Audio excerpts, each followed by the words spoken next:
my name is Queen, and today I will present you Chapter 16, Motivating Employee. So now, first we're going to answer the questions, what is motivation? Motivation, the process by which a person's efforts are energized, directed, and substantial toward attaining a goal. Energy is a measure of intensity, drive, or vigor. Effort is channeled in the directions that benefit the organizations. We want employees to persist in putting forth effort. Next, we're going to look at the early theory of motivations. Even though more explanations of motivations has been developed, the four early motivation theories still are the foundations for the improvement of other motivation theory. So, the best known theory of motivation is Maslow's hierarchies of need theory, which include the human need, physical, logical, safety, social, esteem, and self-actualizations. So it is used to motivate employees to do everything to satisfy employee needs. First is the psychological need. A person needs for food, drink, shelter, sexual satisfactions, and other physical needs. Next is safety need. A person needs for security, protection from physical and emotional harm. Self-actualization need. A person needs to become what he or she is capable of becoming. Social need. A person needs for affections, belongingness, acceptance, and friendship. Last is esteem need. A person needs for internal factor, which includes self-respect,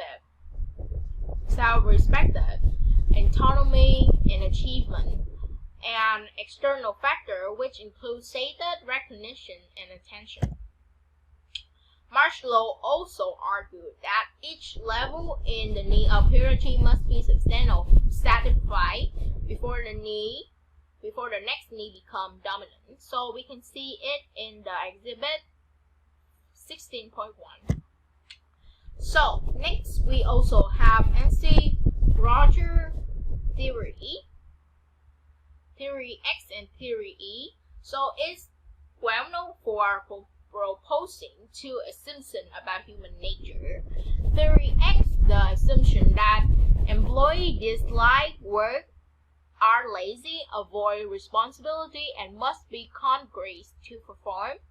Theory E, that the assumption that employees are creative, enjoying work, seek responsibility, and can exercise self-direction. The third motivation theory, Heisenberg two-factor theory. The motivation theory that claims that intrinsic factors are related to job satisfactions and motivation, whereas extrinsic factors are associated with job dissatisfaction. So, Heisenberg wants to know when people feel satisfied or dissatisfied with a job, and the findings are shown in Exhibit 16.2. And he also concluded that the people rely differently when people feel satisfied or dissatisfied about a job.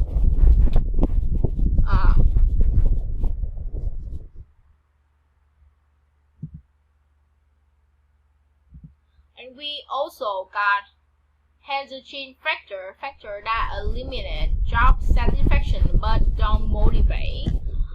Motivator factor that increase job satisfaction and motivate.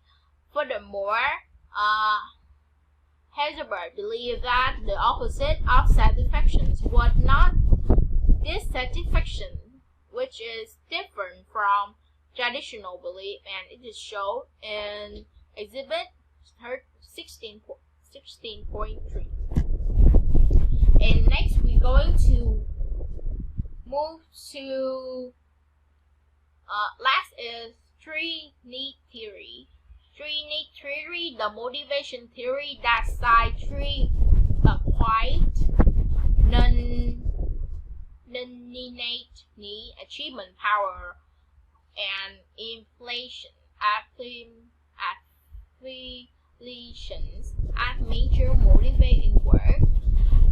The need for achievement, the drive to succeed and excel in relation to a set of standards, need for power, the need to make others behave in the way that they would not have behaved otherwise, need for implications, the desire for friendly and close interpersonal relationships.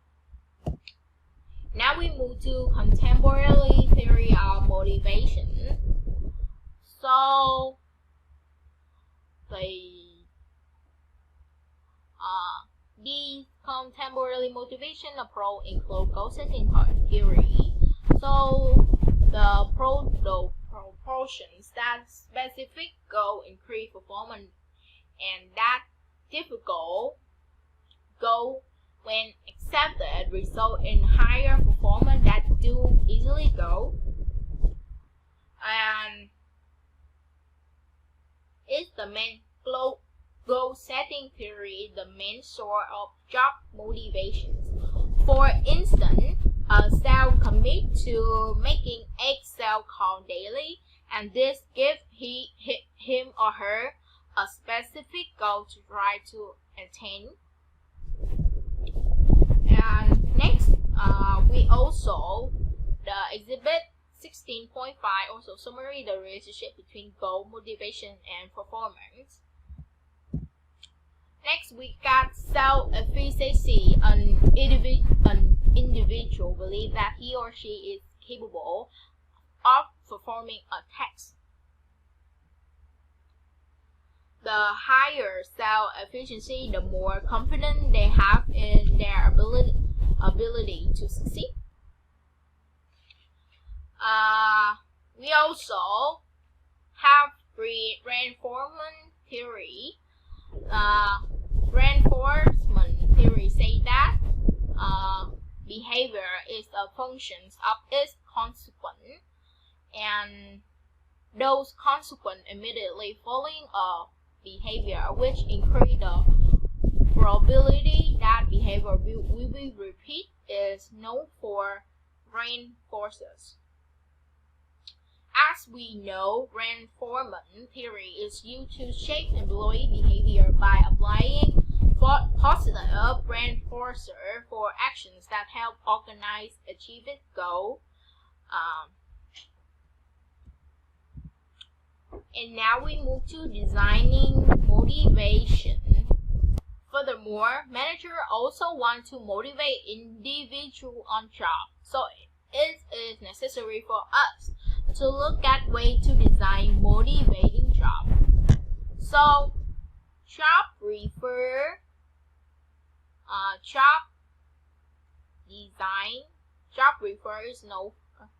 design the way tasks are combined to form complete job.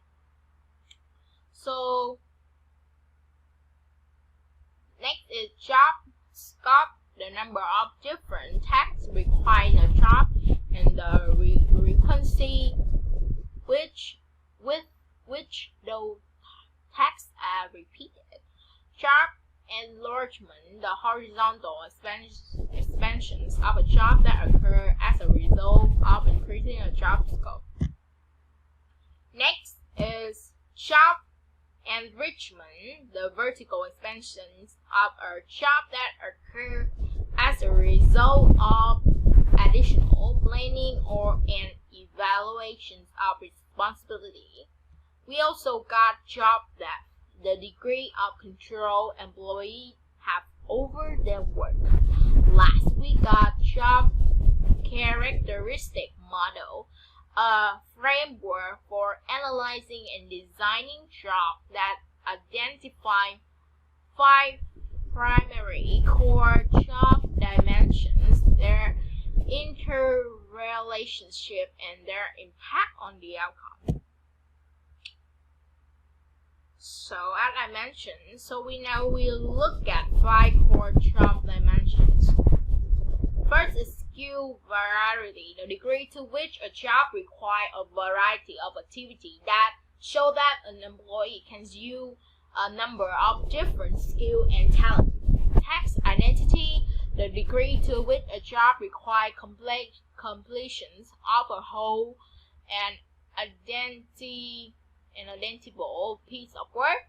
Text significant, the degree to which a job has a sustainable impact on the life or work of the other people.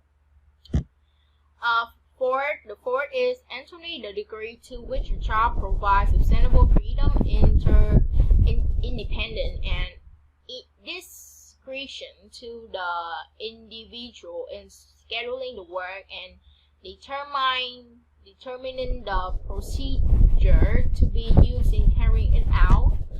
Last is feedback, the degree to which doing work activity required by a job result in an individual obtaining direct and clear information about the effectiveness of his or her performance. So you can see there in the exhibit 16.6 job characteristic model. Last is redesigning job design project. So, two engine viewpoint of job design causing a rethink of the job characteristic model and other standard approaches. So let's take a look at each perspective. Relational perspective of work design, an approach to job design that focuses on how people task and job are increasingly based on social relationship. Proactive perspective of work design, approach to job design, which employees take the initiative to change how the work is performed. And one stream of research that's relevant to proactive work design is high involvement work practice. The work practice designed to analyze greater input or involvement from workers. The level of employee proactivity is believed to increase as employees become more involved in decisions that affect their work. Next, we got equity theory, which is developed by J. Stacy Adams. The theory that an employee compare his or her job input outcome ratio with that of relevant other and then correct any equity reference the person's system of self against which individual compare themselves to assess equity, distributed justice, precise fairness of the amount of allocation of reward among individuals, procedural justice, the perceived fairness of the process due to determine the distribution of a reward. So you can see it in the exhibit 16.7. Last, we got the expectancy theory. Expectancy theory, the theory that an individual tend to act in a certain way based on the expectations that the act will be followed by a given outcome or on the attractiveness of that outcome to the individual. We also got a expectancy relationship. Expectancy relationship effort performance link the perceived probability that individual effort will result in a certain level of performance. Instrumentality, the perception that a particular level of performance will result in attaining a desired outcome. Variance, the attractiveness importance of the performance reward to the individual. So that is the end of my presentation. Thank you for listening. Now let's move on to current issues in motivation. Motivating is very fundamental in tough economic circumstances. The economic recession of the last few years was difficult for many organizations. Layoffs, tight budgets, minimal annual pay raises, benefit cuts, no bonuses, long hours doing the work of those who had been laid off was the reality that many employees faced. cross-cultural motivational challenges is in urgent need to be managed. Most current motivation theories were developed in the United States by Americans and about Americans. Managers can automatically assume motivational programs that work in one geographic location are going to work in others. We also have to motivate different groups of workers. There are four main ways to motivating those groups. Compressed work week means longer daily hours but fewer days. Flexible work hours for specific weekly hours with varying arrival, departure, lunch, and break times around certain core hours during which all employees must be present. Job sharing, 2 or more people split a full-time job. Telecommuting, employees work from home using computer links. Motivating professionals. There are 4 main characteristics of professionals. They have strong and long-term commitment to their field of expertise. Loyalty is to their profession, not to the employer. They have the need to regularly update their knowledge and don't define their work week as 8 a.m. to 5 p.m. Motivating contingent workers. Contingent workers is in urgent need for opportunity to become a permanent employee. They also need for training and equity in compensation and benefits. Motivating low-skilled minimum wage employees. Employee recognition programs and provision of sincere praise. Last but not least, we also need to design appropriate rewards programs. There is a type of management called open book management. It is a motivational approach in which an organization's financial statements, the books, are shared with all employees. Employee recognition programs are programs based on personal attention and expression of interest, approval, and appreciation for a job well done. And pay for performance programs. They are variable compensation plans that pay employees on the basis of some performance measure. And now is the case application 1. Passion for the outdoors and for people. Question 1.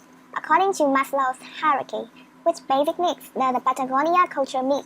What would it be like to work at Patagonia? And what's your assessment of the company's for environment? According to Maslow's hierarchy series, the Patagonia culture meets all the 5 basic needs in terms of physiological, safety, social esteem, and self-actualization.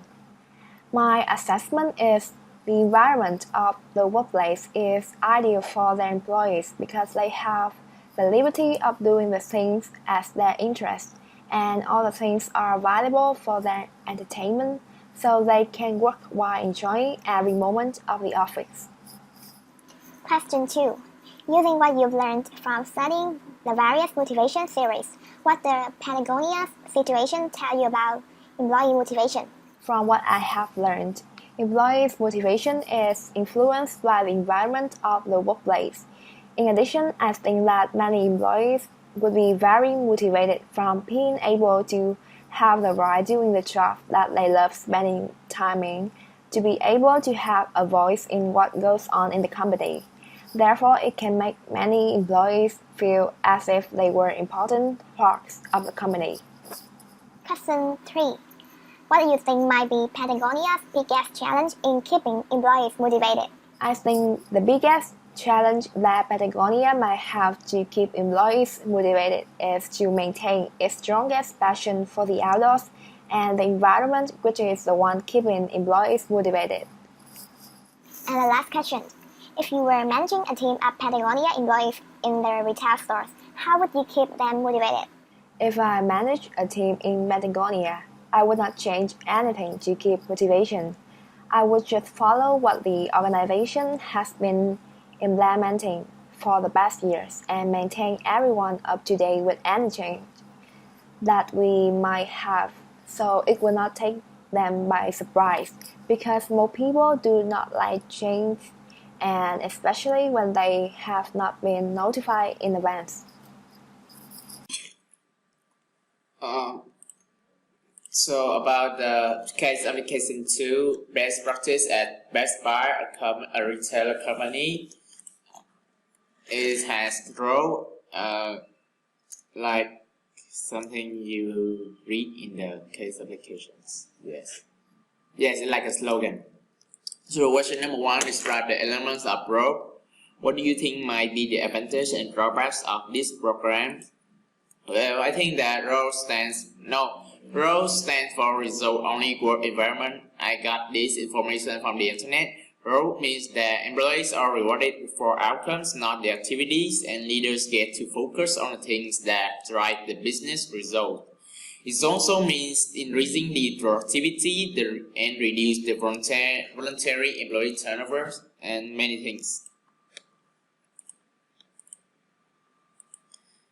Using one or more motivation theories from the chapter 16, explain why you think ROLE works. Well, this plan is suitable for some theories such as theory Y, giving the staff more discretion and make their work more challenging.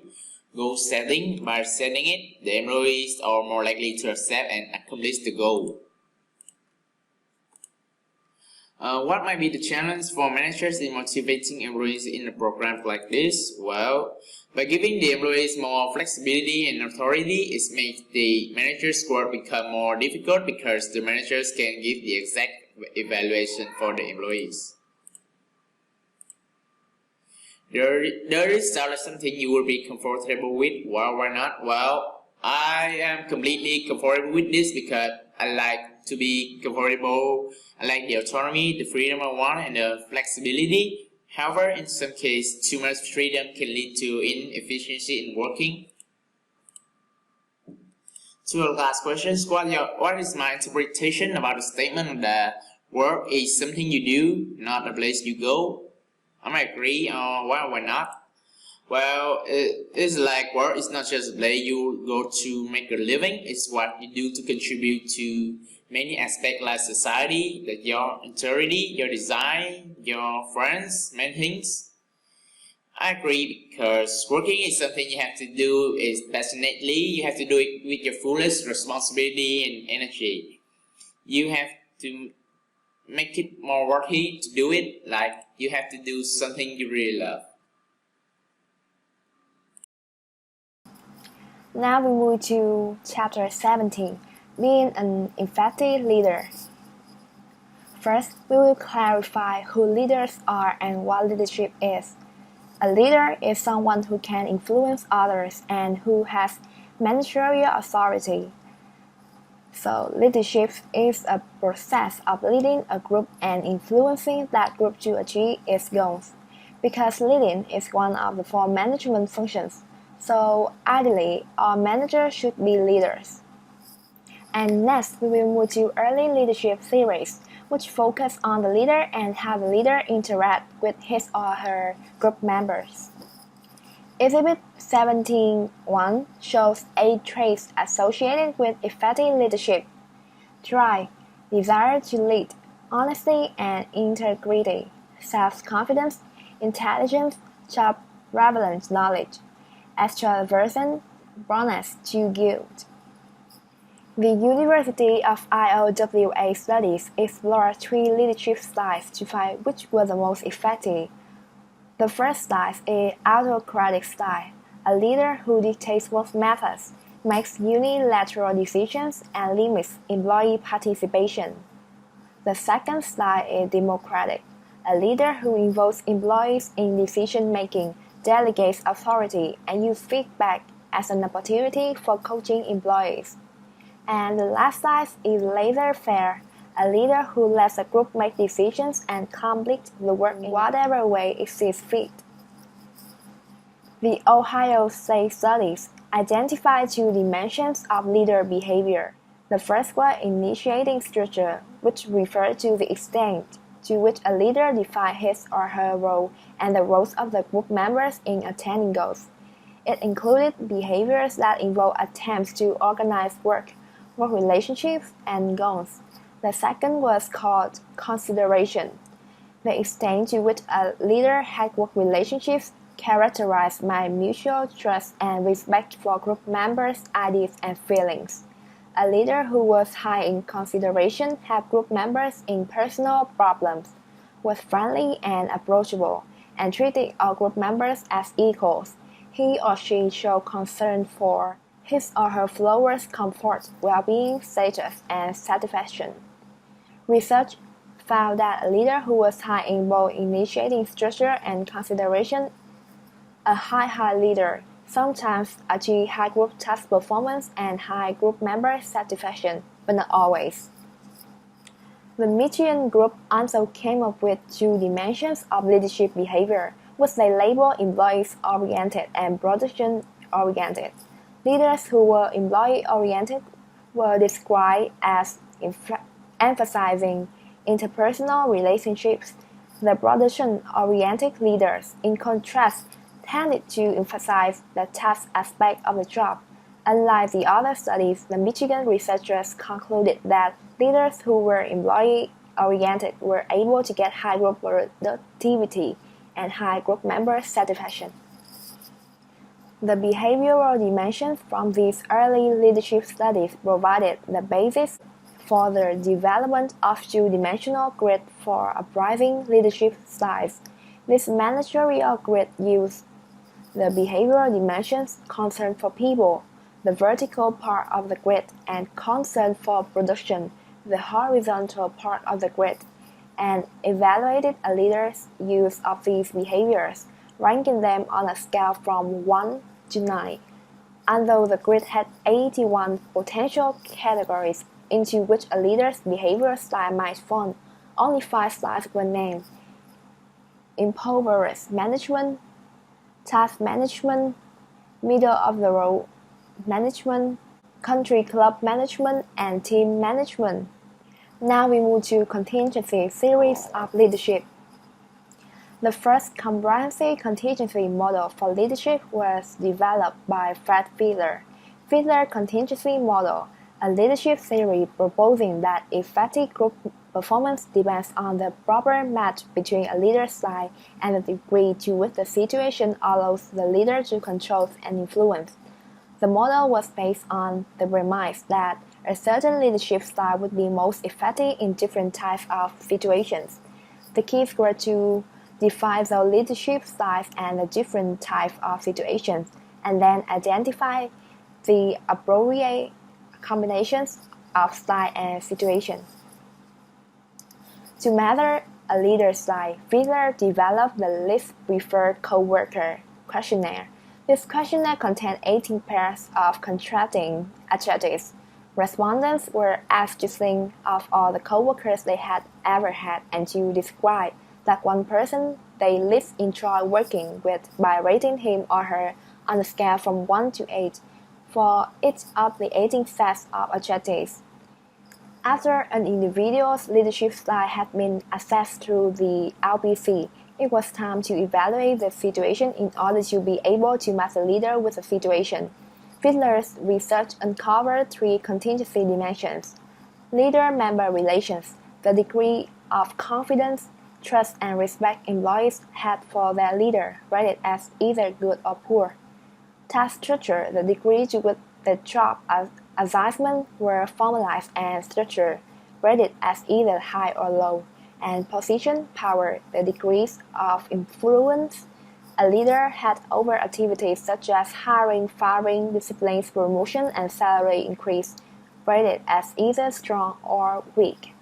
Its leadership situation was evaluated in terms of the three contingency variables, which when combined produced 8 possible situations that were either favorable or unfavorable for the leader. Situations 1, 2, and 3 were classified as highly favorable for the leader. Situations 4, 5, and 6 were moderately favorable for the leader, and situations 7 and 8 were described as highly unfavorable for the leader. Paul Hersey and Ken Blanchard developed a leadership theory that has gained a strong following amongst management development specialists. This model, called situational leadership theory, is a contingency theory that focuses on followers' readiness. Regardless of what the leader does, the group effectiveness depends on the actions of the followers. This important dimension has been overlooked and underemphasized in most leadership theories, and readiness, as defined by Hersey and Blanchard, refers to the extent to which people have the ability and willingness to accomplish a specific task. There are 4 specific leader styles described as follows. Telling. The leader defines roles and tells people what, how, when, and where to do various tasks. Selling. The leader provides both directive and supportive behavior. Participating. The leader and followers share in decision making. The main role of the leader is facilitating and communicating. And delegating. The leader provides legal direction and support. There are 4 stages of follower readiness. The first stage, people are both unable and unwilling to take responsibility for doing something. Followers aren't competent or confident. The second stage, people are unable but willing to do the necessary job tasks. Followers are motivated but lack the appropriate skills. The third stage, people are able but unwilling to do what the leader wants. Followers are competent but don't want to do something. And the last stage, people are both able and willing to do what is asked of them. So today we're going to talk about the contemporary views of leadership. Okay. So first part about the LMX theory is leader-member exchange theory. Short form is LMX. This means the leadership theory that say leaders can relate in groups and out groups, and those in group will have higher performance ratings, less turnover, and great job satisfaction. To the leadership part, there are many types of leadership. Transaction leadership styles are more concerned with maintaining the normal flow of operations. This style is best described as keeping the ship afloat. And to the next type, a transformational leadership goes beyond managing day-to-day operation and drives strategies for taking the company department on his work team to the next level of performance and success.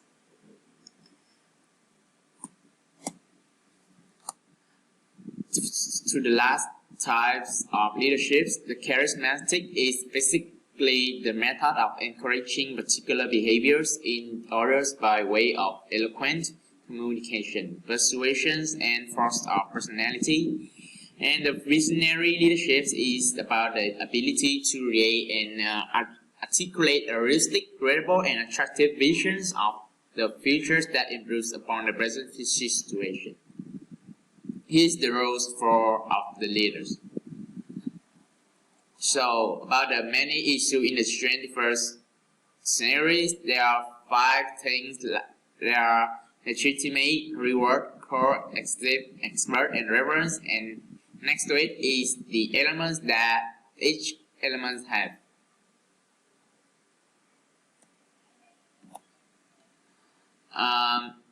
So how to be an effective leadership? To be a leader is to develop trust, and to do that we need the credibility. Credibility is the degree to which followers receive someone as honest, competent, and able to inspire the employees.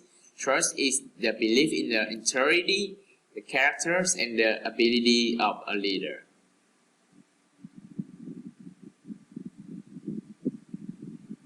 Well, there are 5 dimensions of trust: integrity, competence, consistency, loyalty, and openness. If someone has the high dimension of trust, it means they are very good leaders. So, about being leaders, the leaders have to know how to empower their employees.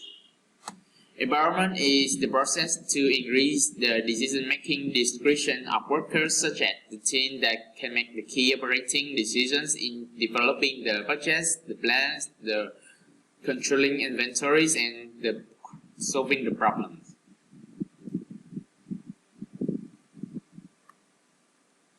About leading across the cultures, effective leaders do not use a single style. They adjust their style to a situation. They adapt. They flex. National cultures is certainly an important situation variable in determining which leadership style will be the most effective. So, in the becoming an effective leaders is you have to work hard, have to train. Train is the thing you do every day to become more effective. Is more likely to be successful with individuals who are high self-monitors than those who are low self-monitors. Individuals with higher levels of motivation to lead are more receptive to leadership development opportunities. So now let's move on to the case application on chapter 17, growing leaders. First discussion question. What do you think about Buckley's statement that leaders and managers differ? Do you agree? Why or why not? Here's my answer. I think that Buckley is spot on with his analysis that leaders and managers are different. I completely agree with Buckley. A manager usually concentrates on the job at hand, a process by which the job is done. A leader usually leads by example, showing the workers how something is done and creating admiration among his followers. I agree with Buckley because what he said makes perfect sense in my mind. Leaders need to be developed. Managers can be given processes, and it is not too hard to figure out how to get it done with the set guidelines in place. The next question: what leadership models, theories, or issues do you see in this case? List and describe. The leadership model that I personally see in this play is the visionary leadership model. This model represents a person's ability to create and articulate a realistic simulation that would allow a company a vision on the future. Something realistic and tangible that is better than what is happening in the present. The leadership theory that is within this case is the Fiedler contingency model. Basically, the Fiedler contingency model is properly using a manager's skill and leadership style to create the best results possible based on the current situation. The only issues that I see in this case is that by using those 6 attributes that the company is training its leaders to follow, it makes them follow a fairly narrow path to success when there are so many more possibilities that will lead to success. To put it plainly, it pigeonholes the leaders into thinking that those 6 attributes that the company is looking for are the only things that really matters at the end of the day. The next question: take each of the 6 leadership attributes that the company feels is important. Explain what you think each one involves, and then discuss how those attributes might be developed and measured. So, there are 6 attributes. The first is chart the cost. Charting a cost involves making a plan and being adaptable because of unforeseen events and situations. Everything needs to have a plan so that there is an end goal, so that everyone has a goal to work towards. And I think that this can be measured by how closely the end results resemble what the hypothetical plan looks like and the success of that plan. The next is energize and inspire others. The ability to make the people around you work harder, whether that be by incentives, compliments, or raising the overall morale of the company. This can be measured with surveys and questionnaires that will rate the overall morale and happiness level of the workforce. The next is demonstrate ethics, integrity, and compliance. The ability to not do anything under the table and follow directions from up above without questioning it. I think this can be developed by putting the manager in different kinds of situations and seeing how he reacts and what he learns from each of those situations. I think this would be measured by the personal experience with that manager and talking to the people that he works with on a day-to-day basis. Basically, the people that are in positions above him are judging his moral character and how well he follows directions. The fourth attribute is deliver results. This one is self-explanatory. The leader must be able to deliver positive results in most or all fields and keep improving over time. If the leader can with a plan, he must try as hard as he can to get the results he has promised. This can be measured by charts with information on them regarding productivity, waste tracking, and statistics on what has improved lately. Raise the bar. To raise the bar would be to go above and beyond what the norm is for something and take it to the next level. For example, if something is supposed to be cleaned once a month, the manager raises the bar by making the time to clean it twice a month. This can be measured by the overall success of the manager and comparing it to what has been done in the past and what company policy is regarding what bar has been raised. The last is innovate resourcefully. To innovate resourcefully would be to use already existing products or space more productively. An example of this would be to take away unnecessary steps in order to make the product quicker. Another example would be to make a new food dish in a restaurant already using the same exact ingredients that they already purchased. One way that this can be measured is to use this innovation in other areas of the business and see if it creates a desirable impact on that particular element of the business. Last question. What does this case teach you about leadership? This case taught me that leaders and managers are different kinds of people. To be a manager is to focus on the process of how a job is done and what it takes to get that job done. To be a leader is to focus on the inspiration of the workforce to do the task at hand and put all of their effort into that project. Leaders also focus on what the task at hand actually is and leads by example. A leader literally leads his followers into the fray but knows what to say and do in order to inspire them to complete the job to the best of their ability. So, thank you for your attention. So, hello everybody, I will present to you Chapter 17, Case 2, Serving Up Leader. So, now let's answer the first questions. Describe the leadership lesson you think Starbucks Leadership Lab provides store managers. So, one of the most important lessons that Starbucks Leadership Lab provides to each store manager is developing the sense of corporate pride and responsibility, along with the element of understanding and the importance of positive customer interface, and assisting the manager in developing the positive atmosphere in the context of their store. Next is what role do you think an organization culture play in how its leader related it to the story told above?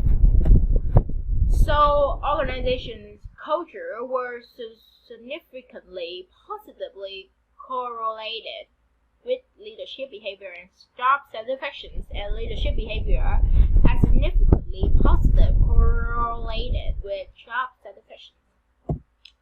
Last question. How might a Starbucks store managers use situational